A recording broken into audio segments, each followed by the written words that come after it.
Welcome to a story where every color drips with menace, where beauty masks horror, and where one young woman walks straight into a nightmare she cannot escape. This is Suspiria, 1977, Dario Argento's surreal horror masterpiece. Tonight, we step into the crimson-soaked world of a ballet academy that hides a coven of witches.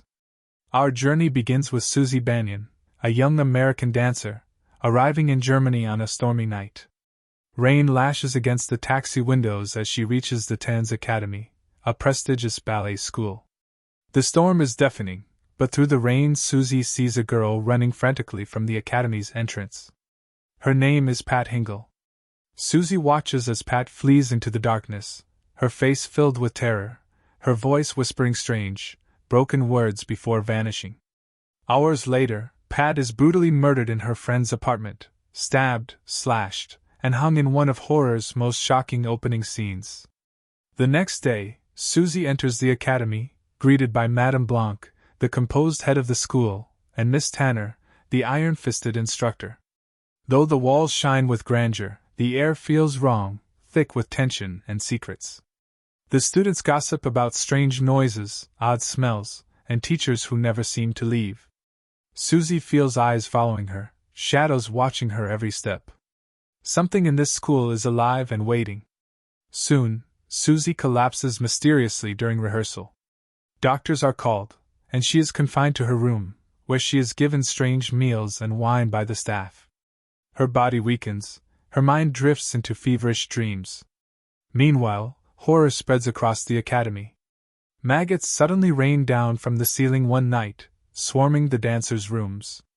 A blind pianist, wrongfully dismissed, later meets a gruesome end when his own guide dog turns on him in a public square, ripping him apart. Each event feels guided, as if orchestrated by unseen hands. In her isolation, Susie befriends Sarah, a curious and bold student who shares her suspicions. Sarah recalls Pat's paranoia before her death, her whispers about secret passages and hidden rooms. Sarah insists that the academy is no ordinary school. They're hiding something, she warns. Together, they follow the breadcrumbs, strange footsteps at night, hallways that lead nowhere, and Pat's unfinished notes. But Sarah pays the price for their curiosity. One night, she hears noises and tries to escape, darting through endless corridors. She finds herself trapped in a room of wire, her screams swallowed by the academy's silence. When morning comes, she has vanished. For Susie, the truth is now undeniable. This school is ruled by something dark and ancient. Desperate, Susie remembers Pat's final words about a secret iris. Searching her room, she finds the clue, a flower on the wall that hides a door. Beyond it lies a labyrinth of passageways that lead her deep into the academy's hidden chambers. Goblins' pounding score rises, the walls glowing red as Susie ventures into the forbidden depths. There, she finds them, the teachers assembled in ritual, chanting around their leader, Helena Marcos. Marcos is ancient, grotesque, more shadow than flesh, a witch thought long dead but very much alive. As Susie listens, she realizes the entire academy is just a facade, a feeding ground for a coven that thrives on sacrifice and control. Suddenly, a familiar figure emerges. Sarah, her body mutilated, her eyes empty, is reanimated, forced into service as a puppet of the coven. The nightmare is real. Susie, trembling but determined, arms herself with a dagger.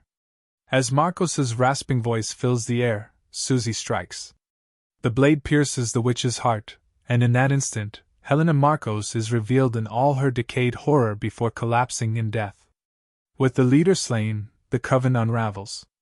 The academy shakes violently, fires erupting, walls collapsing as the school itself seems to die. Susie barely escapes, stumbling out into the stormy night. Rain soaks her face, but for the first time, she smiles faintly. Behind her, the Tanz Academy burns, devoured by the evil it once harbored. And so, Susie Banyan walks away, not just a survivor, but the destroyer of a coven that thrived in secrecy for decades. The nightmare is over, though the echoes of its horrors will haunt her forever.